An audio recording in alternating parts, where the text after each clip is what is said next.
Hello guys, in this video I'm going to tell you about the how to review a book, a textbook. और इस video के अंदर हमने class 6 की science की जो एनसीईआरटी की टेक्स्ट बुक होती है उसका रिव्यू किया है।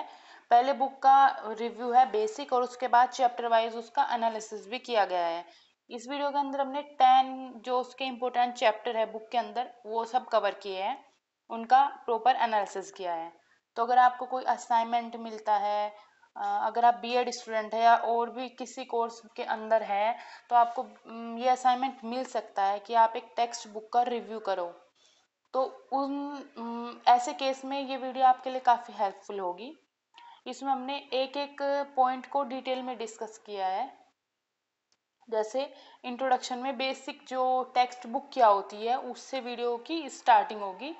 जैसे टेक्स्ट बुक एक एड होती है टीचिंग और लर्निंग की, जो एक्सपर्ट होते हैं उनके द्वारा प्रिपेयर की जाती है, जिससे कि जो टीचर्स है और जो स्टूडेंट्स है वो अपने कोर्स के हिसाब एक स्टडी मटेरियल उन्हें मिलता रहे। और एक सिंगल सब्जेक्ट की भी होती है और सब्जेक्ट रिलेटेड बुक्स भी होती है। ये एक single subject book properly syllabus के हिसाब से उसी पर फोकस करती है और सब्जेक्ट रिलेटेड बुक्स भी आपकी नॉलेज को इन्हांस करने के लिए काफ़ी हेल्पफुल होती है। और जो टेक्स्ट बुक होती है ये हम सभी को पता है कि ये एजुकेशन में एक इंटीग्रल रोल प्ले करती है और ये एक फ्रेमवर्क प्रोवाइड करती है कि आपको क्या पढ़ाना है और कैसे पढ़ाना है। जैसे what is taught and how it is taught, ये टेक्स्ट बुक ही हमें प्रोवाइड करती है। कैरेक्टरिस्टिक्स देखें तो टेक्स्ट बुक के अंदर क्या होता है, प्रेजेंटेशन, जहाँ पे आप नॉलेज इंफॉर्मेशन पास्ट और प्रेजेंट की आपको मिल सकती है एकेडमिकली भी। और ये बहुत सारे कल्चर्स प्रॉब्लम्स और करंट जो वैल्यूज हैं उनके बारे में भी बताती है। कम्युनिकेशन की बात करें तो प्रिंट मीडिया जो है वो कम्युनिकेट करती है इंफॉर्मेशन को वेरियस सब्जेक्ट्स के साथ। प्रिंट मीडिया जो है वो कंटेंट्स को प्रिंट करती है, उससे एक टेक्स्ट बुक बनती है और जब हम उसको रीड करते हैं तो बेसिक जो इन्फॉर्मेशन हमें चाहिए वो सब्जेक्ट के लिए वो हमें मिल जाती है। क्यूरियोसिटी भी बिल्ड करती है और ये प्रिपेयर करते हैं टीचर इंस्ट्रक्शन जैस कि टीचर को किस तरह और कैसे कंटेंट पढ़ाना है और किस सीक्वेंस में पढ़ाना है। और ये सिलेबस पे भी बेस्ड होती है, कुछ बुक बेस्ड नहीं होती बट मेनली जो अकेडमिकली जो बुक है वो सिलेबस पे बेस्ड ही होती है। और उसमें हमें पता होता है कि कहाँ तक हमने कितना किया, कितना पढ़ाना है और क्लास की क्या नीड है, उसके अकॉर्डिंग हम पढ़ाते हैं। इसके अंदर रीडिंग मटेरियल्स होते हैं, पिक्चर्स होती है, इलस्ट्रेशंस होते हैं जो कि हमारी स्टडी को इंटरेस्टिंग बनाते हैं। और डिफ़िकल्ट वर्ड्स भी हमें मिल जाते हैं ब्रैकेट में, बहुत सारी अलग चीज़ें, opportunity for work, content, sequence of content, classroom exercise, ये सब गिवन होती है, एक्टिविटीज़ गिवन होती है जो कि काफ़ी हेल्पफुल होती है। ड्रॉबैक्स की बात करें जी हाँ, टेक्स्ट बुक के भी ड्रॉबैक्स होते हैं जैसे डिपेंडेंस। इसमें क्या होता है कि टेक्स्ट बुक जो है वो टीचर को रिप्लेस कर सकती है। अगर आप अच्छे से टेक्स्ट बुक रीड करते हैं तो वो टीचर को भी रिप्लेस कर देती है, बट तब डिपेंडेंस बढ़ जाती है कंटेंट प्रोवाइडर पर कि जो कंटेंट बुक के लिए प्रोवाइड करते हैं उन पर डिपेंडेंस बढ़ जाती है। तो ये भी एक ड्रॉबैक हुआ। और इसकी एक रॉन्ग आइडियोलॉजी भी बनी हुई है बुक के लिए कि अगर हम ज़्यादा बुक पढ़ेंगे तो ये हमारी डिपेंडेंस बुक जो टेम्पररी बुकिश नॉलेज है उस पर ज़्यादा हो जाएगी और ये क्रिएटिविटी और सेल्फ एक्सप्लेनेशन को पीछे छोड़ देगी। हमारे अंदर वो क्रिएटिविटी और सेल्फ एक्सप्लेनेशन की वैल्यूज़ कम हो जाएगी, जबकि ये काफ़ी रॉन्ग है। अगर आप बुक पढ़ेंगे तो आपकी नॉलेज ही इन्हांस होगी और ये सब क्रिएटिविटी और एक्सप्लेनेशन आपका ऑब्वियस डेवलप होगा। तो ये काफ़ी गलत है। और लैक ऑफ डायरेक्ट एक्सपीरियंस भी, हाँ, क्योंकि एक हैंड नॉलेज होगी, कोई प्रैक्टिकल आप नहीं देखेंगे, सिर्फ आप पढ़ेंगे तो इसको हैंड नॉलेज हम बोलेंगे। तो डायरेक्ट एक्सपीरियंस की यहाँ पे कमी होती है। रिजिडिटी की बात करें तो टीचर को भी टेक्स्ट बुक पर स्टिक होना पड़ता है क्योंकि करिकुलम की यही डिमांड होती है, उसे टेक्स्ट बुक के अकॉर्डिंग पढ़ाना होता है, जो करिकुलम जो सिलेबस है उसको कंप्लीट करने के लिए। एडवांटेजेस भी बुक के काफ़ी होते हैं, जैसे डेफिनेट इंफॉर्मेशन इससे मिलती है, नरेटिव डिटेल्स मिलती है, स्मॉलर फाइन डिटेल भी हमें बुक के अंदर मिलती है और ये जो हमारे स्टूडेंट्स हैं उनको गाइड करने में भी हेल्पफुल होती है। और ये स्टूडेंट की जो नीड्स है, उनकी जो डिफ़िकल्टीज लिमिटेशन है वो सब वो सब दूर करती है। जैसे एक गुड टेक्स्ट बुक होगी, उसके अंदर सिंपल लैंग्वेज में चीज़ें लिखी होगी ताकि बच्चे इजीली उसको पढ़ पाए और समझ पाए। और ये स्टडी स्किल भी डेवलप करती है और बहुत सारी चीज़ें हैं। सब्जेक्ट मैटर इसके अंदर लॉजिकल और सिस्टमेटिक होता है, जैसे सिलेबस के अकॉर्डिंग होना चाहिए ताकि टीचर को या स्टूडेंट को कोई प्रॉब्लम ना हो। और ये बेसिस फॉर ऑल मेथड, इसके अंदर काफ़ी सारे मेथड होते हैं, जैसे असाइनमेंट, समरी जो है वो सब दी होती है इसके अंदर, ताकि जो हमारा टीचिंग लर्निंग प्रोसेस है वो इजी हो पाए। फंक्शंस की बात करें तो जो उसके अंदर टेक्स्ट बुक रिव्यू के अंदर हम यही देखते हैं कि हम कोई भी टेक्स्ट बुक ले कि क्या वो हमारे सब्जेक्ट से रिलेटेड है, या फिर वो जो स्टूडेंट्स का कोई ग्रुप है उसको इजीली आप उसके अंदर जो टेक्स्ट है वो समझ सकते हैं या आप उन्हें समझा सकते हैं बुक की हेल्प से। क्या बुक इतनी अप्रोप्रिएट है, उसके अंदर जो नॉलेज है वो रिलायबल है कि नहीं है। और अदर टेक्स्ट बुक भी सेम सब्जेक्ट की हम कंपेयर करेंगे, इसके अंदर करते हैं कि अदर जो साइंस की बुक्स है इसी क्लास की, इसी लेवल की, उसके अकॉर्डिंग ये बुक कैसी है। और अगर हम देखें तो अपने बुक रिव्यू को आप कैसे इफेक्टिव बना सकते हैं। सबसे पहले तो हम स्टार्टिंग से लेके चले कि ऑथर का नाम क्या है, यहाँ से लेकर एंड तक उसे अच्छे से कंक्लूड करें। टाइटल, ऑथर, पब्लिशर, प्राइस, ये सारी चीज़ें उसमें दिखाएं। और क्वेरीज, ड्रॉबैक्स, सजेशंस जो आपको लगते हैं बुक के अकॉर्डिंग उसमें होने चाहिए, वो सब आप बताएं। इससे एक अच्छा टेक्स्ट बुक रिव्यू प्रिपेयर होता है। जैसे यहाँ से हम अपने टेक्स्ट बुक की रिव्यू की स्टार्ट करें तो पहले तो नेम ऑफ द बुक आपको करना है कि साइंस टेक्स्ट बुक है क्लास 6 की, एनसीईआरटी की। तो ये चीज़ें आप कितने इफेक्टिव वे से एक सुंदर तरीके से लिख सकते हैं। यहाँ पे भी डिफरेंट कलर यूज़ किए गए हैं। ऑथर की बात करें तो इस बुक का कोई स्पेसिफिक एक ऑथर नहीं होता, तो आप लिख सकते हैं कि इसको प्रोफेसर्स और मेंबर्स जो एनसीईआरटी के हैं उन्होंने प्रिपेयर किया है। NCERT national council of educational research and training, यहाँ पर आप पूरा लिखेंगे। यहाँ पे देखिए बुक का बेसिक जो फ्रंट पेज वो यहाँ पे दिखाया गया है, क्योंकि हम जिस चीज़ के बारे में रिव्यू कर रहे हैं, जिस बुक के बारे में रिव्यू कर रहे हैं, तो उसकी एक पिक्चर होनी चाहिए, तभी आपका जो रिव्यू है वो इफेक्टिव लगेगा। उसकी हमने पिक्चर दिखाई, फिर चीज़ों को बताना शुरू किया। जैसे प्लॉट क्या है बुक का, कि ये बुक स्पेशली साइंस की स्टडी के लिए, जो स्कूल के अंदर साइंस की स्टडी की जाती है उसके लिए बनाई गई है। और करिकुलम, जो स्टैंडर्ड करिकुलम है उसके रूल्स को ये फॉलो करती है। और ये आउटकम है उन लोगों के एफर्ट का, जो डेवलपिंग कमिटी है एनसीईआरटी की, उन लोगों ने काफ़ी एफर्ट किए, उसी का ये बुक आउटकम है। और जैसे हम इस बुक के इम्पोर्टेंट फीचर, जैसे इसको एक्सटेंडेड लर्निंग, ये हम इसके बुक के इम्पोर्टेंट फीचर बता सकते हैं। और जो इसके अंदर बुक के अंदर प्रोजेक्ट दिए गए हैं कि वो इस तरह डिज़ाइन किए गए हैं, चिल्ड्रन का इंटरेक्शन जो है एक्सपर्ट, टीचर्स, पेरेंट्स, सोसाइटी, इन सब में बढ़े। The children are required to collect information of various kind and draw conclusion of their own. वो जो चिल्ड्रन हो वो इंफॉर्मेशन को कलेक्ट करे जगह जगह से, अलग अलग इंफॉर्मेशन, और फिर उनके कंक्लूजन करे उनका खुद, वो इतने एबल हो जाए। यहाँ पे देखिए ये भी, इस तरह की पिक्चर लगाना भी आपके टेक्स्ट बुक रिव्यू काफ़ी इफेक्टिव बनाएगा। जैसे कंटेंट्स, अगर आप हार्ड कॉपी में बना रहे हैं तो ये कंटेंट्स इन सब की आप फोटो कॉपी करा ले और जो ब्लैंक पेज होता है उसके अंदर इनको पेस्ट करें, और जो लाइन वाला पेज है उस पर इनके बारे में लिखे। तो अगर आप साथ साथ में पिक्चर ऐड करेंगे तो टेक्स्ट बुक रिव्यू रियली में काफ़ी इफेक्टिव लगेगा। यहाँ पे चैप्टर वाइज जो इस बुक के अंदर कंटेंट्स है वो सब दिया गया है। इसके अंदर टोटल 16 चैप्टर है और यहाँ पर हमने 10 चैप्टर का रिव्यू किया है, क्योंकि फिर इससे काफ़ी बड़ा रिव्यू हो जाएगा।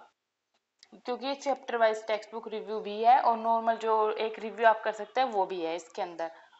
और बुक का साइज जैसे स्टार्ट करते हैं यहीं से, ये बेसिक है कि हाँ अप्रोप्रिएट है, नॉर्मल साइज है, कवर पेज भी काफ़ी अट्रैक्टिव है, और बुक का नेम भी रिटन है उसके अंदर, पिक्चर्स भी है। जैसे हमने यहाँ पे देखा ना, बुक का नेम भी रिटन है और पिक्चर भी है, और काफ़ी अट्रैक्टिव ब्लू ग्रीन कलर का पेज काफ़ी अच्छा लग रहा है। तो ये सब कॉस्ट बता सकते हैं कि कॉस्ट 60 रुपीज़ इसका होता है, और ये काफ़ी इफेक्टिव है कि अगर आप इकोनॉमिक बैकग्राउंड को भी ज़्यादा इन्हांस नहीं करेगा, स्टूडेंट जो है वो इजीली इसको परचेज कर सकते हैं। फ़ॉन्ट साइज की बात करें तो काफ़ी सही है, कोई भी स्टूडेंट आसानी से इसको रीड कर सकता है without stressing their eyes. Extra related information भी है बुक के अंदर। अगर आप बुक देखेंगे तो ऑब्वियस सी बात है एनसीईआरटी की बुक के अंदर एक्स्ट्रा रिलेटेड इन्फॉर्मेशन होती है। बैक एक्सरसाइजेज और समरी है, ये भी काफ़ी हेल्पफुल होती है। और कंटेंट की वैलिडिटी है और बहुत ईजी इसकी लैंग्वेज होती है कि हम ईजिली इसको रीड कर सकते हैं। एक्टिविटीज़ भी जो है वो इंगेजिंग और अट्रैक्टिव होती है। अब आप अपना पर्सनल एक्सपीरियंस लिख सकते हैं। जैसे यहाँ पे मैंने अपना पर्सनल एक्सपीरियंस लिखा कि इस बुक ने मुझे काफ़ी हेल्प की फाइनल एग्जाम्स में। इसके अंदर जो भी क्वेश्चंस थे वो सब मैंने जब रीड किया तो एग्ज़ाम में मुझे कोई डिफ़िकल्टी नहीं हुई, मुझे कोई अलग से बुक नहीं पढ़नी पड़ी। और ये बुक अगर आप कंपटीशन लेवल भी देखें तो एनसीईआरटी की बुक काफ़ी अच्छी होती है कंपटीशन लेवल से भी। और इसे पढ़ने से आपके सारे बेसिक्स फंडामेंटल ऑफ साइंस सब क्लियर हो जाते हैं और कॉन्सेप्ट भी इजीली और क्विकली आप अंडरस्टैंड कर सकते हैं। और ये बुक की खास बात है कि ये स्पेशली रिटन है एनसीईआरटी 2005 करिकुलम के अकॉर्डिंग। और इसके अंदर जो कार्टून कैरेक्टर है बूजो पहेली, वो भी काफ़ी हेल्प करते हैं क्योंकि वो काफ़ी आपस में बातचीत करके काफ़ी नोवेल क्वेश्चंस आपके अंदर लाते हैं आप जिनके बारे में डिस्कस करते हैं क्लास में। और धीरे धीरे आप उनके आंसर, आपकी क्यूरियोसिटी भी इंक्रीज होती है, उनके आंसर आपको पता चलते हैं। इससे क्या होता है, इन्वायरमेंट भी काफ़ी इंगेजिंग हो जाता है क्लासरूम इन्वायरमेंट। और इन्हें देखने से इंटरेस्टिंग लगती है साइंस हमें। इनके जो बीच बीच में टर्म्स यूज़ करते हैं, लैंग्वेज हमने देखा ये काफ़ी अच्छी है। अब आप अपना भी ओपिनियन दे सकते हैं कि जो ये बुक है मेरे अकॉर्डिंग मुझे लगता है कि जो टीचर्स और स्टूडेंट है उनको अच्छे से बुक के अंदर उनके लिए गाइडलाइंस है, सारी करिकुलर एक्टिविटीज़ है, क्लासरूम लर्निंग को ये बेटर बना सकती है। बहुत सारी चीज़ें जैसे drill practice, self study, independent study, सब के लिए इसके अंदर मटेरियल है। और ये आपका टाइम और एनर्जी स्टूडेंट का भी और टीचर का भी सेव ही करती है क्योंकि काफ़ी अच्छा इसके अंदर मटेरियल होता है। अब आप अपनी रिकमेंडेशन भी दे सकते हैं कि आपको क्या लगता है। तो जैसे वैसे तो बुक काफ़ी अच्छी है लेकिन फिर भी कुछ भी कोई चीज़ परफेक्ट नहीं होती। आप अपने रिकमेंडेशन दें कि आपको उसमें क्या चेंजेस की ज़रूरत है। जैसे यहाँ पे बेसिक हमने बताया कि जो एम है, गोल है, वो शुड बी क्लियरली आउटलाइंड हो, क्लियरली लिखे चैप्टर के साथ कि इससे पढ़ाने का क्या एम है। और एक अच्छा मिक्स होना चाहिए थ्योरेटिकल और प्रैक्टिकल कंटेंट्स के बीच में। हायर ऑर्डर थिंकिंग को इंक्रीज करे ताकि कोग्निटिव लेवल भी लो ना हो। लैंग्वेज अप्रोप्रिएट है और जैसे कुछ स्पेलिंग्स ग्रामर वैसे तो परफेक्टली यूज़ किया है लेकिन फिर भी अगर आपको कहीं थोड़ा बहुत चेंज करना है तो आप लिख सकते हैं कि I recommend few changes in the vocabulary and sentence formation. और जो इसके अंदर आइडियाज़ इंक्लूड किए गए हैं वो भी डिस्टिंक्ट होने चाहिए। और काफ़ी चीज़ें कॉन्सेप्ट के बारे में आप लिख सकते हैं। और कि जो चैप्टर है वो लॉजिकल रीजनिंग, तो जो साइंटिफिक एटीट्यूड है उसको तो बनाए रखे, साथ में लॉजिकल रीजनिंग भी डेवलप करे स्टूडेंट्स में, ऐसा होना चाहिए। और टेक्स्ट बुक के अंदर जैसे मैंने अपना फैक्ट लिखा कि इंटरेस्टिंग फैक्ट्स तो उसके अंदर होने ही चाहिए, साथ ही साथ मोटिवेशनल एलिमेंट्स भी होने चाहिए जिससे कि स्टूडेंट जो है वो इनकरेज हो various type of learning activities में पार्टिसिपेट करने के लिए, ये सब। और जो जनरल फॉर्मेट है बुक का वो भी ऐसा होना चाहिए कि वो फैसिलिटेट करे लर्निंग को। अब हम देखते हैं चैप्टर वाइज जो इसमें के अंदर कंटेंट दिया गया है उसका एनालिसिस। जैसे चैप्टर फर्स्ट है food where does it come from, तो चैप्टर के जो टाइटल है उसी से हमें पता चलता है कि वो ग्रेटनेस एंड थैंकफुलनेस देते हैं फार्मर को जो हार्डवर्क करते हैं और कल्टीवेट करते हैं वैरायटी ऑफ फूड हमारे लिए। तो इस चैप्टर में हमें काफ़ी सारी मोरल वैल्यूज़ भी मिलती है कि जैसे हमें बैलेंस्ड फूड खाना चाहिए और फूड को वेस्ट नहीं करना चाहिए, एक हेल्दी डाइट लेनी चाहिए, फिट रहना चाहिए। तो इसके अंदर जो एक्टिविटीज़ भी दी गई है वो भी काफ़ी इंटरेस्टिंग है। ये सब हमने लिखा। और टीचर जो है वो बच्चों को इंक्रेज कर सकता है कि वो अपना फूड रेस्पेक्ट एक दूसरे के साथ शेयर करे। और हमें इससे क्या पता चलता है कि वेरिएशन कितना है फूड का एक रीजन के अंदर भी, वो सब हम पढ़ा सकते हैं। और जो बेसिक मोरल वैल्यू इसके अंदर से निकलती है कि that one should not be selfish and we should take care of others also, ये सब आप बता सकते हैं। चैप्टर 2 जैसे कंपोनेंट्स ऑफ फूड, फूड के क्या क्या कंपोनेंट्स है, जैसे आप पिक्चर लगाएं और इसके अंदर भी जैसे डाइवर्सिटी फूड के अंदर कितनी है और बैलेंस डाइट की कितनी इंपॉर्टेंस है, ये सब हम बता सकते हैं। इंडिया के अंदर डिफरेंट डिफरेंट कल्चर्स है और उनके अंदर यूनिटी इन डाइवर्सिटी कैसे डेवलप हुई, हम स्टूडेंट को बैलेंस डाइट और हेल्दी रहने के लिए मोटिवेट कर सकते हैं। फाइबर टू फैब्रिक में जैसे कपड़ों की बात की गई है कि किस तरह कपड़े बनते हैं और क्लोथ किस तरह फॉर्म होता है, और हमें थैंकफुल होना चाहिए प्लांट्स और एनिमल्स के लिए, क्योंकि प्लांट्स और एनिमल्स है तभी ये सब पॉसिबल है कि हम फूड बना पाते हैं। और जैसे बेसिक इसमें एक्टिविटी भी जो दी गई है, जैसे पहली और बूझो को एक कंपटीशन में वो विन हो जाते हैं तो वो काफ़ी एक्साइटेड होते हैं और वो क्या सोचते हैं कि जो इन्हें प्राइज मनी है वो उससे अपने पेरेंट्स के लिए कपड़े खरीदें। तो इससे क्या होता है कि love care and respect for parents भी बच्चों के अंदर बढ़ती है। तो ये छोटी छोटी एक्टिविटीज से आप कुछ बहुत कुछ सीखते भी है, साथ में आपकी मोरल वैल्यूज भी बढ़ती है।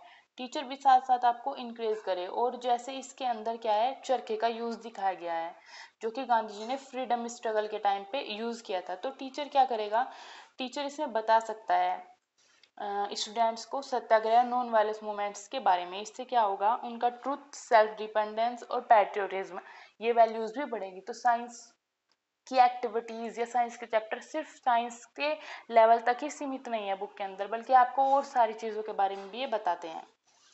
और जैसे शॉर्टिंग मटेरियल इनटू ग्रुप्स, इसमें हमें बताया गया है कि हम सिस्टमेटिक अरेंजमेंट कैसे करें थिंग्स का, होम में या फिर आप स्कूल के अंदर है कहीं भी है, आप कैसे अरेंज कर सकते हैं। इसके अंदर टीचर जो है वो काफ़ी सारी एक्टिविटीज़ करा सकता है जिसे लर्न और इन्हांस होगी skill of sorting and systematic arrangement of different students की।